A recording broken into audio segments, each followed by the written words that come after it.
ایک مرتبہ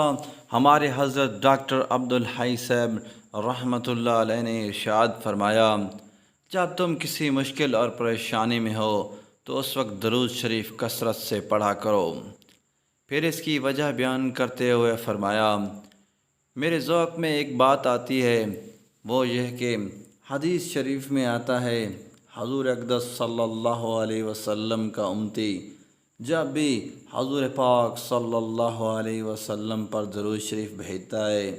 تو وہ درود شریف حضور اقدس صلی اللہ علیہ وآلہ وسلم کی خدمت میں فرشتے پہنچاتے ہیں اور جا کر عرض کرتے ہیں، آپ کے فلاں امتی نے آپ کی خدمت میں درود شریف کا یہ ہدیہ بھیجا ہے۔ اور دوسری طرف زندگی میں حضور اقدس صلی اللہ علیہ وآلہ وسلم کی اسلام کی سنت تھی کہ جب بھی کوئی شخص آپ کی خدمت میں کوئی ہدیہ پیش کرتا تو آپ اس کی مکافات ضرور فرماتے تھے، یعنی اس کے بدلے میں اس کے ساتھ کوئی نیکی ضرور فرماتے تھے۔ ان دونوں باتوں کے ملانے سے یہ سمجھ میں آتا ہے کہ جب تم حضور اقدس صلی اللہ علیہ وآلہ وسلم کی خدمت میں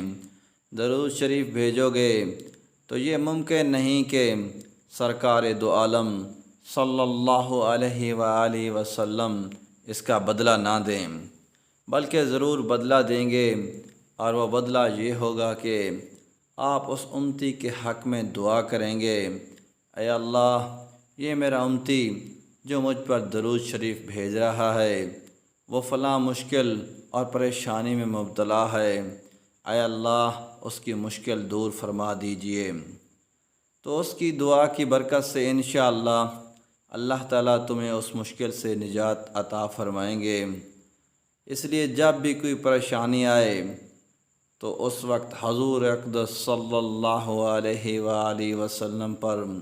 درود شریف کثرت سے پڑھا کریں۔ دوستو، ایک مرتبہ آپ سب بھی حضور پاک صلی اللہ علیہ وسلم پر درود شریف پڑھ لیں۔ دوستو، اس طرح کی مزید ویڈیوز کے لیے چینل کو سبسکرائب کریں تاکہ آنے والی تمام ویڈیوز آپ تک جلد سے جلد پہنچتی رہیں۔